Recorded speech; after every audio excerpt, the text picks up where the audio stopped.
Okay, KJX, kamusta tayong lahat? Wala lang akong t-shirt kasi naka ano lang ako ngayon. Wala akong t-shirt. Okay, so baka makita niyo yung mga tabs ko. Okay, so titignan natin na BTC. Okay, nakuha yung ating trigger line. Kaya lang hindi nakuha yung ating 94. Okay, yung TP1. Pero still, kung titignan natin from 88,600 or 88,500 is lumipad na to hanggang 93,800. So, ang gandang profit na yan mga kapatid. Ang nilipad niyan is $5,000 US, no? Ang nilipad niyan. So, ang ganda ng profit niya dyan kung titingnan natin. Pero, gusto kong gumawa ng Ethereum. So, Ethereum, kung titingnan ko siya sa 1-hour time frame, mga kapatid. Kailangan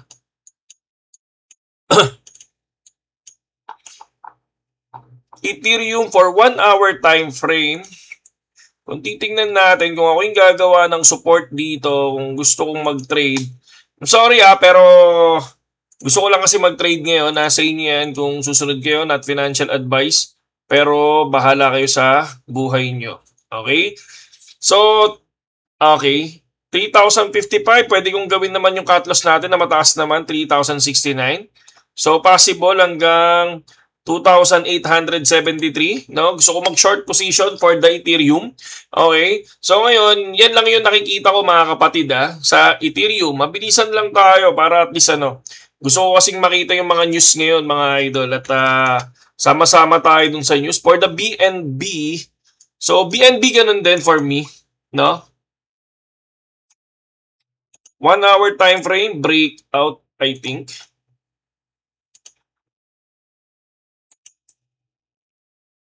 Hindi ko to sigurado for the hindi ko siya sure. Okay, so 1 hour.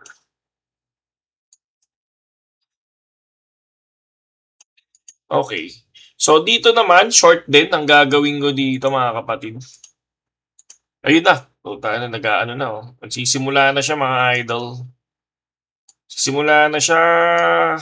Okay. So, yan lang yung ating trade. So, basta $900 US for the BNB. And, syempre, sa BTC, alam ko, profit na kayo dyan. And, another news for Sachi.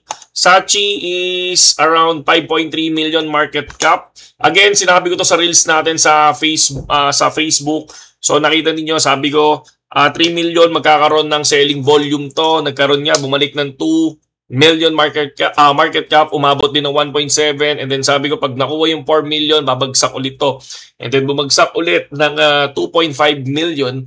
And nung sinabi ko na possible pag nakuha si 6 million, ayun yung isa sa pinakamatinding resistance mga idol. I think marami nag-selling doon, pero nung pumasok si MEXC, so I think new investor nando doon. Kaya lang ngayon bigla siyang bumagsak. Again, sinabi ko naman yan na 6 million, no? Ang pinaka-end game sa akin nito, I think 7 million. Once na-reach ang 7 million, I think baka dumiretso to. No? Baka dumiretso to ng 10M, mga idol. Okay, ang dami kasing project ni Sachi. Sachi is magkakaroon ng NFT.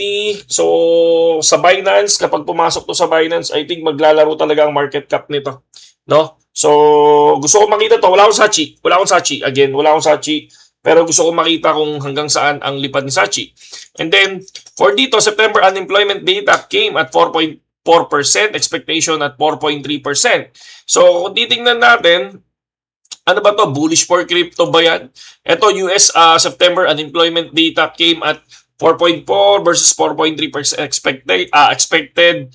Tapos, October unemployment data won't be released. So, the odds of the rate cut won't change much. So, possible daw magkaroon ng rate cut pa rin. US job creation surge above expectation, signaling a strong labor market, yet unemployment continues to rise. Mixed signal for the crypto. For me, ang pagkakaintindi ko dito, hindi naman siya bad news totally, no? So, para siyang mixed signals, no? Talaga, no? Ayan yung dahilan kung bakit medyo naguguluhan ang market. Ano yung nangyari sa data? Unemployment rate kasi lumabas 4.4 versus 4.3% expected. Mas mataas yung negative negative or bad for economy.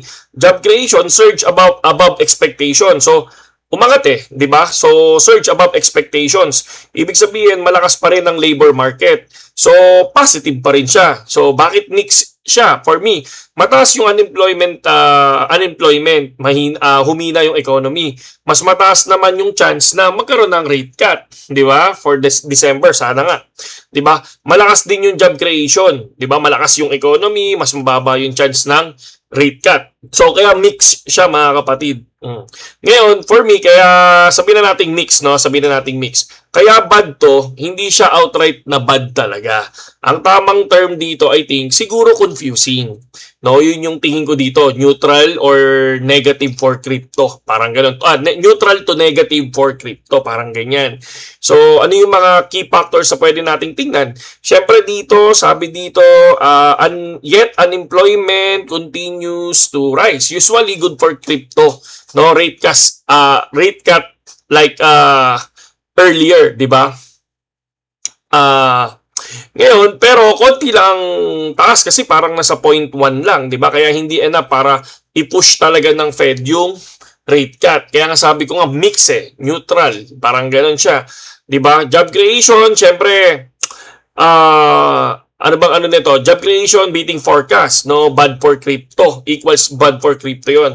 Kasi ibig sabihin hindi pa kailangan cut ng rates, 'di ba? October data daw nawawala, sabi nilang ganoon. Sabi yung sabi sa tweet, 'di ba? Yung October unemployment data won't be released, no? Yun. Kaya hindi magbabago yung odds nung mismong rate cut. Meaning, stuck ang sentiment. Walang pagbabagong bullish trigger. So, yan lang nakikita ko. Pero for me, the final answer para sa akin dyan, hindi siya super bad. Pero hindi rin super good. Kaya mix. Neutral lang. And slight to negative for Bitcoin at crypto.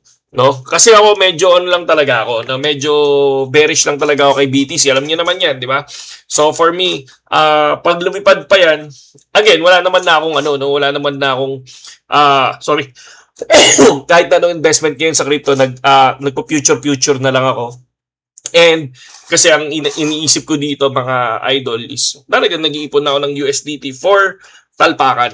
No, ibig sabihin ng talpakan, yung magbobodega ulit ng matagal na panahon. Kapag bumagsak ang value ni BTC, ako gusto ko talaga bumagsak na yung value ni BTC. Gusto ko na ulit mag-store. Okay? Para at least if ever, dumating ulit ang pinakamalupit na bull run, ay, ang sarap sa feeling na naman yun. Okay? So, sa mga wala pang BitGet, mga idol, no? Nandiyan lang yung link natin sa description, mga idol. At tingnan lang natin kasi hindi pa ako nagbabasa masyado sa Telegram. And hindi naman ako masyadong active pa. So, mag-start ako maging active sa Telegram is December 21 kasi December 20 is the last day ng aking work. No? Kasi mag-focus ako sa business, sa agribusiness, and syempre sa crypto, hindi mawawala ang crypto sa atin. Okay? Saludo sa inyo lahat.